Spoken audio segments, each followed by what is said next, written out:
Ini adalah laptop gaming dan content creation terbaru dari Acer yang super tipis dan ringan. Tebalnya di 1,7 cm dan bobotnya hanya 1,5 kg. Tapi performanya super kencang karena sudah menggunakan Intel Core Ultra 9 prosesor 288V.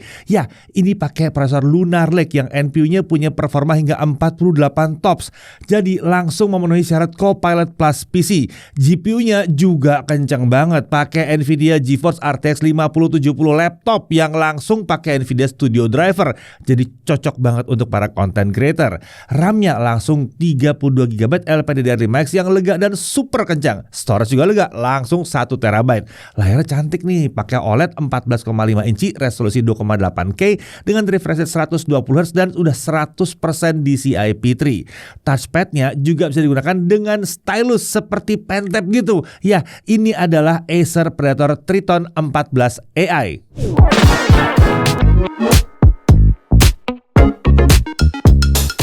Oke, laptop yang satu ini emang unik banget, emang keren banget yang satu ini. Bodinya mungil, performanya kencang, dan banyak inovasi baru dari Acer yang ada dalam laptop yang satu ini. Penasaran? Mari kita bahas mulai dari spesifikasi utamanya. Untuk prosesor, dia pakai Intel Core Ultra 9 prosesor 288V. Codename-nya adalah Lunar Lake, litografi TSMC N3B, base powernya di 30 watt, dan dia udah punya total 8 core yang terdiri dari 4 performance core dan 4 low power efficient core. Maksimum turbo frekuensinya up to 5,1 GHz dan untuk Intel Smart Cache-nya ada 12 MB. NPU-nya pakai Intel AI Boost dan ini punya performa up to 48 TOPS. Integrated graphics-nya pakai Intel Arc 140V GPU. Dia punya total 8 Xe cores dan tentunya sudah support akselerasi QuickSync, AV1 dan bahkan bisa decode H266, bukan H265 lagi. Untuk RAM-nya langsung 32GB LPDDR5X 8533 dual channel 128-bit. Ya, laptop yang satu ini RAM-nya itu sudah nempel di prosesor ya. Jadi ini emang nggak bisa di-upgrade. Tapi tenang, karena kapasitasnya udah lega banget di 32GB, jadi udah siap pakai lah yang satu ini. Untuk storage, 1TB SSD NVMe PCIe Gen 4. Hanya ada satu slot SSD di laptop ini, jadi kalau mau upgrade harus ganti yang udah terpasang. Tapi kapasitas bawaannya langsung 1TB, udah puas banget harusnya ya. Disk graphicsnya pakai Nvidia GeForce RTX 5070 laptop GPU. Ini punya 4608 CUDA cores. VRAM-nya 8GB GDDR7. Memori busnya 128-bit. Maksimum TGP-nya up to 110 watt. Tentunya sudah support fitur resizable bar. Nah, di sini disk GPU-nya sudah hadir langsung dengan Nvidia Studio Drivers ya. Buat yang belum tahu, driver ini adalah varian driver yang sangat stabil untuk kegiatan content creation. Tapi kalau butuhnya versi game ready driver yang buat gaming itu, tenang, bisa diinstal juga kok, nggak ada masalah. Untuk connectivitas wireless dia pakai Intel Killer Wi-Fi 7 BE1750i, tentunya support Wi-Fi 7 dan Bluetooth versi 5.4. Kapasitas baterai juga nggak kecil ya, 76 Wh di sini. OS-nya pakai Windows 11 Home. Untuk body, form factor-nya adalah clamshell atau laptop klasik. Materialnya ini pakai CNC machine aluminium chassis. Jadi ini terasa kokoh tapi tetap cukup ringan ya. Untuk warnanya black atau ya hitam aja, polos hitam gitu. Untuk desain, nah Predator Triton 14 AI ini menawarkan desain yang simple, kalem dan profesional tentunya. Ini jarang ya, mengingat biasanya laptop dari Acer Predator itu punya desain yang gaming banget kan. Warnanya hitam matte. Ini juga dikombinasikan dengan lapisan anti fingerprint coating yang menjaga supaya laptopnya tetap bersih dari bekas-bekas sidik jari saat digunakan. Jadi tetap kelihatan bersih ya saat digunakan bekerja ya. Sudut-sudut laptop juga terlihat tegas dipadukan dengan ukuran yang cukup mungil untuk sebuah laptop gaming. Predator 14 AI ini memberikan kesan yang mewah saat kita gunakan.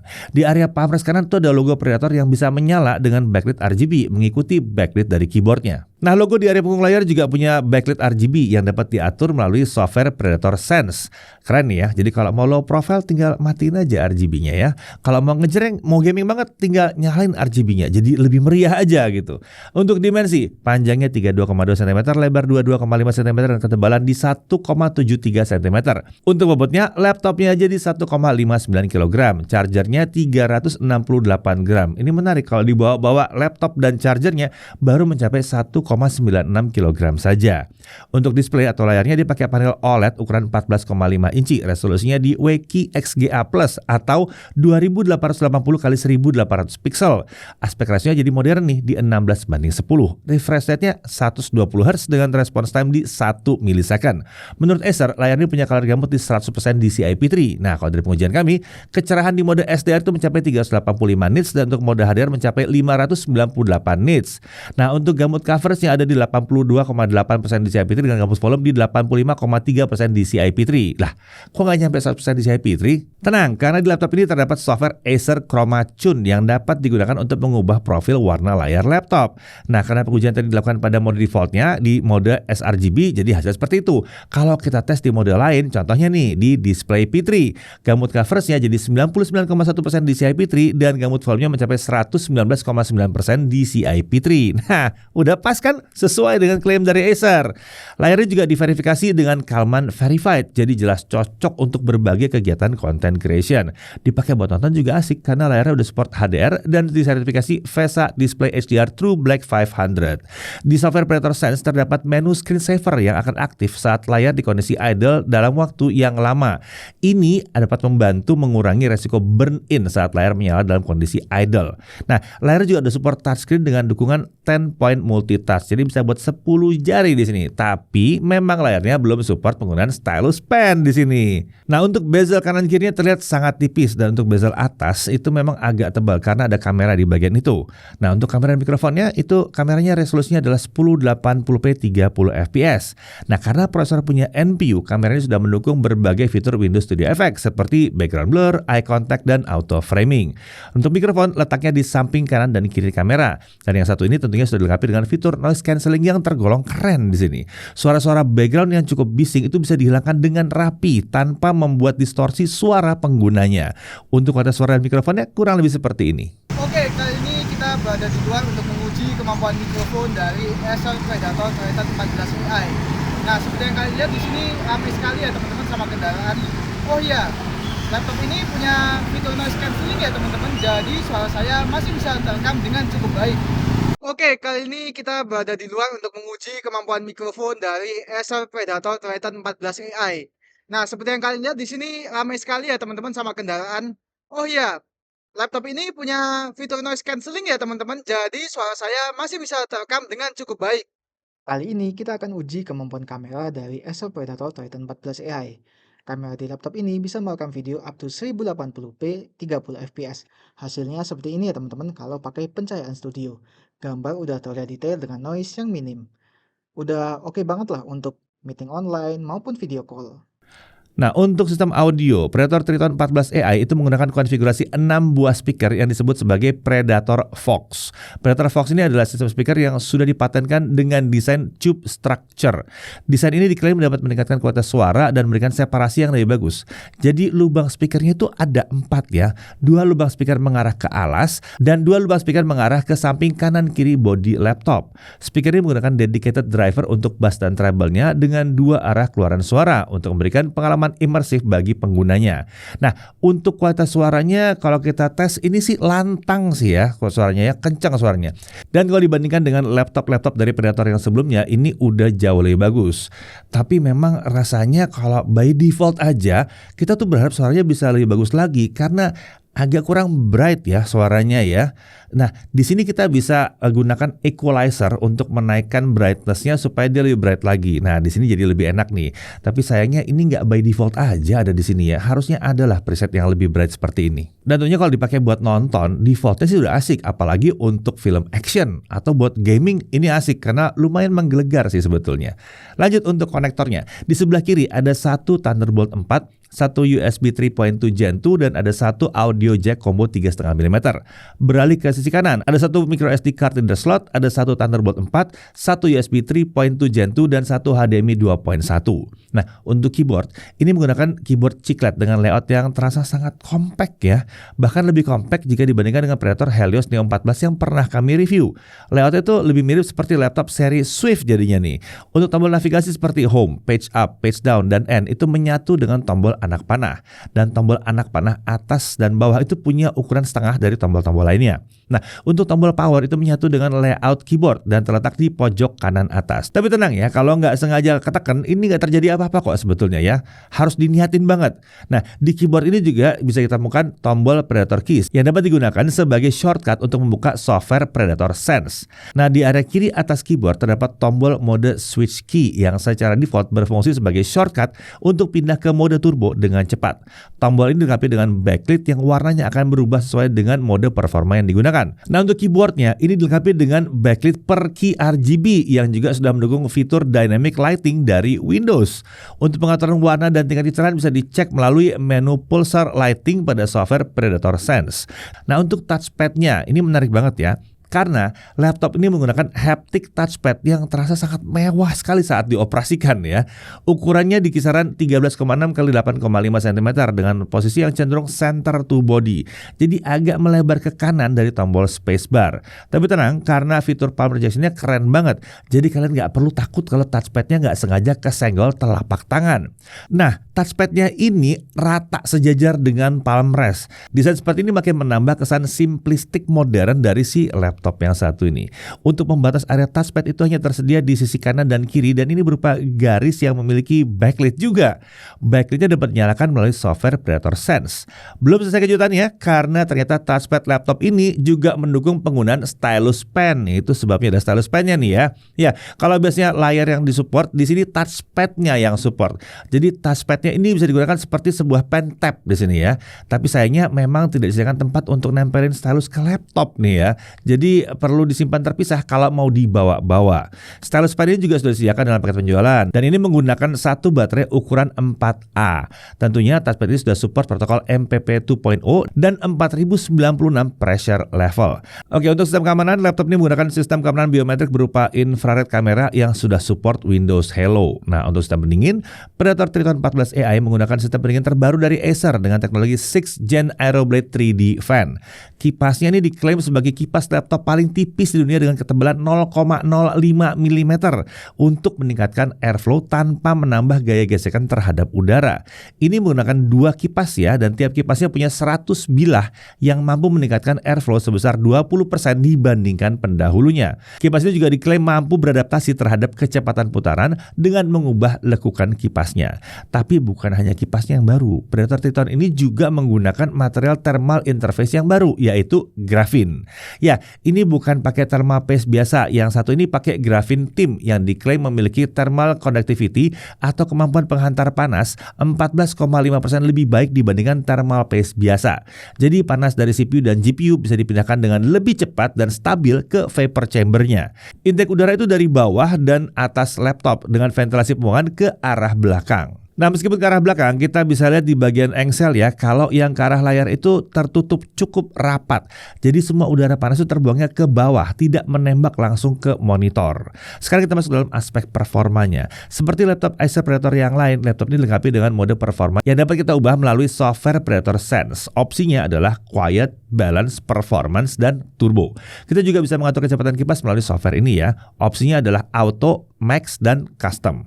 Sekarang kita lihat konsistensi performanya pakai Cinebench R23 Stability Test. Untuk skor maksimal yang bisa diraih di mode balance itu bisa mencapai 11.100 poin. Dari mode turbo dengan kecepatan kipas maksimal itu bisa mencapai 11.114 poin. Sementara untuk skor yang bisa dipertahankan di mode balance ada di 11.000-an poin, sementara di mode turbo dengan kecepatan kipas maksimal itu juga ada di 11.000-an poin.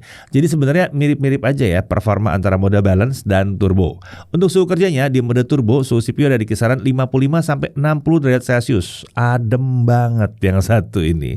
Oke, langsung aja kita coba untuk Blender 4.5 Barbershop Render Test. Langsung yang berat aja. Kalau pakai CPU render selesai dalam waktu 46 menit 16 detik. Sementara kalau pakai GPU render selesai dalam waktu hanya 2 menit 31 detik. Nah, suhu kerjanya pada saat melakukan GPU rendering, suhu CPU ada di kisaran 60 sampai 70 derajat Celcius, sementara suhu suhu GPU-nya ada di kisaran 60-66 derajat Celcius saja. Adem banget. Lanjut untuk Adobe Premiere Pro sisi 2025, kita pakai video dengan durasi 2 menit 7 detik seperti biasanya. Untuk 4K 60 video exporting, pakai software Audacity dalam waktu 6 menit 57 detik. Kalau kita pakai GPU acceleration, hanya 1 menit 18 detik saja. 4K 60 nggak ada masalah di sini. Lalu untuk 1080p 60 fps, kita lihat software Audacity dalam waktu 1 menit 40 detik, sementara kalau pakai GPU acceleration selesai dalam waktu hanya 24 detik saja. Nah, untuk suhu kerjanya pada saat melakukan 4K 60 video exporting dengan GPU acceleration, suhu CPU dan GPU ada di kisaran 50-61 derajat Celcius.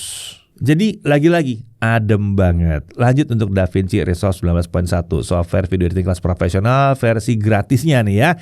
Durasi video yang masih sama. Untuk 4K 60 video exporting butuh waktu 3 menit 9 detik. Ini udah lumayan kencang. Lalu untuk 1080p 60 fps video exporting butuh waktu hanya 1 menit 2 detik. Ini kencang banget. Untuk video exporting dengan 4K, suhu CPU dan GPU ada di kisaran 50-63 derajat Celcius. Lagi-lagi adem banget yang satu ini. Lanjut untuk Trimark Graphics Score-nya ya. Untuk Firestrike DirectX 11 dia dapat 35.359 poin. Untuk TimeSpy DirectX 12 dapat 13.580 poin. Nah, suhu kerjanya untuk Trimark TimeSpy Stress Test, suhu GPU dari kisaran 76-79 derajat Celcius aja. Masih terjaga dengan aman. Oke, laptop gaming tentunya harus dites untuk gaming ya. Hasilnya seperti ini.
Nah, kita lihat sekarang suhu kerjanya dengan Assassin's Creed Mirage selama setengah jam. Suhu CPU dari kisaran 76-80 derajat Celcius. Sedangkan untuk GPU dari kisaran 76-78 derajat Celcius.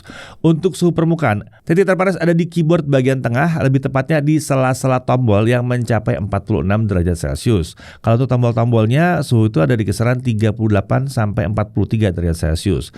Untuk keyboard sisi kiri dan kanan, suhunya terlihat rendah ya, di bawah 31 derajat Celcius. Area ini bisa dingin karena kemungkinan besar terbantu oleh kipas laptopnya ya.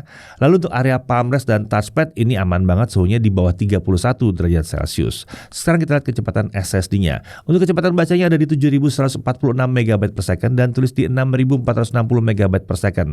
Ini termasuk kecepatan SSD PCIe Gen 4 yang sangat kencang. Read-nya itu bisa lebih dari 7000 dan write-nya lebih dari 6000 MB per second. Ini keren banget ya. Oke, sekarang kita masuk ke pengujian baterai. Seperti biasa, berarti kita set ke 150 nits dengan refresh rate-nya default dan volume di 25%. Untuk mode GPU kita gunakan defaultnya di Optimus ya namanya ya. Hasilnya saat digunakan untuk local video playback 1080p, baterai baru habis setelah 11 jam 25 menit. Nah, ini asik nih ya. Meskipun belum yang awet lama banget ya, tapi daya tahan segini tuh udah bagus banget untuk sebuah laptop gaming yang sekencang ini. Dan ingat layarnya ini OLED, resolusinya 2,8K. Jadi ya mendekati 12 jam udah bagus banget di sini. Nah, untuk charging test sekarang ya. Selama 30 menit pertama baterai sudah terisi di 53%. Ini keren nih, lumayan kencang durasi chargingnya di setengah jam pertama. Lalu untuk mencapai dari kosong sampai penuh itu butuh waktu hanya 1 jam 45 menit. Memang kecepatan chargingnya terlihat diturunkan ya saat sudah melampaui 50% dan ini wajar. Apalagi hasil charging ke 100%-nya itu masih tergolong cepat untuk sebuah laptop gaming dengan kapasitas baterai yang lumayan besar.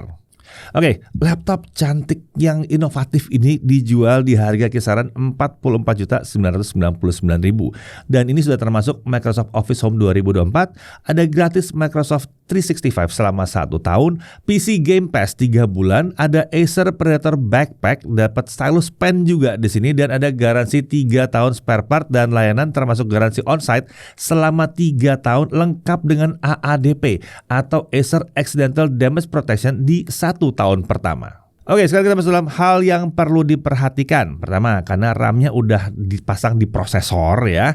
Jadi RAM laptop ini nggak bisa di-upgrade.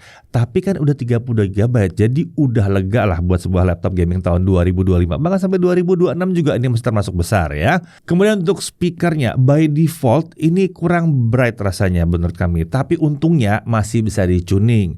Lalu untuk stylus, ini menarik sekali sistemnya. Cuma sayangnya stylus itu nggak bisa dipasang di mana-mana ya, bahkan nggak ada klipnya juga buat dipasang di kantong kemeja. Jadi mungkin harus agak berhati-hati aja kalau bawa stylusnya. Nah, dari sisi menariknya, pertama jelas form factornya. Ini bodinya tipis, mungil, tapi performanya mantep banget. Bahkan untuk ukuran laptop gaming ini mantep banget. Prosesor kencang, pakai Intel Core Ultra 9 288V. Ini buat gaming jelas kencang, multitasking juga udah lumayan oke nih. Lalu udah punya NPU yang kencang, jadi berbagai pekerjaan AI yang butuh NPU bisa dijalankan dengan lancar di laptop yang satu ini. Disk GPU juga kencang banget. Pakai RTX 5070 laptop yang TGP-nya up to 110 watt. Udah support teknologi baru seperti DLSS 4 dan multi frame generation juga. Dipakai buat gaming atau editing video 4K 60 ya. Itu udah lancar, nggak pakai lama. Nah, walaupun permukaannya memang agak anget, tapi suhu kerja CPU dan GPU-nya ini aman banget. Storage juga lega, langsung 1 TB SSD PCIe Gen 4 yang kenceng banget di sini. Desainnya, nah ini kami suka banget sih. Kalau RGB dimatiin itu langsung berasa kayak laptop kerja profesional gitu ya. Warnanya full hitam di situ ya. Mau kelihatan gaming, tinggal nyalain RGB-nya. Di mana-mana tuh lampunya tuh meriah banget ya. Layar juga mewah, pakai panel OLED 14,5 inci. Ini cocok untuk content creation dan gaming dan udah support touchscreen pula layarnya. Touchpad-nya juga berasa mewah nih, pakai haptic touchpad yang bisa disulap jadi pen tap karena udah support penggunaan stylus pen ini buat gambar-gambar. Nah, meskipun ukurannya mungil, konektor juga lengkap ya, bahkan punya 2 Thunderbolt 4. Lalu dia punya sistem kamera biometrik yang infrared kamera tadi, udah pakai Wi-Fi 7 jadi future proof juga dan garansinya 3 tahun lengkap dengan AADP di tahun pertama. Jadi Acer Predator Triton 14 AI1 ini cocoknya buat siapa sih? Pertama, jelas kalau kami ngeliatnya malah untuk content creator sebetulnya, atau untuk gamer juga yang membutuhkan laptop gaming yang mungil dan ringan supaya mudah dibawa-bawa. Ini cocok banget buat kalian ya. Mau dipakai buat ngedit video ini lancar banget, mau 4K 60 juga aman, mau buat desain 3D juga bisa banget. Lalu buat yang nyari laptop high performance dengan desain minimalis, mungkin mau sekaligus digunakan untuk kerja atau meeting formal dengan klien, yang satu ini desainnya keren, simple, profesional juga. Mau buat programming, mau dipakai untuk kegiatan AI, yang satu juga oke ya, tapi memang selama spesifikasi laptopnya sesuai dengan software yang mau digunakan. Nah, setelah nyobain Predator Triton 14 AI, kami merasa bahwa Acer menghadirkan banyak inovasi dan hal baru yang membuat laptop ini terasa sangat mewah. Mulai dari CPU dan GPU yang super kencang, layar yang cantik, desain speaker baru, haptic touchpad yang support stylus pen, hingga sistem pendingin baru dan graphene thermal interface material yang ada di laptop ini. Intinya, kalau memang yang dicari adalah sebuah laptop high performance yang low profile dan portabilitasnya tinggi, rasanya Acer Predator Triton 14 AI ini jadi sangat layak untuk dipertimbangkan. Saya Deddy Irfan, Jakarta TV.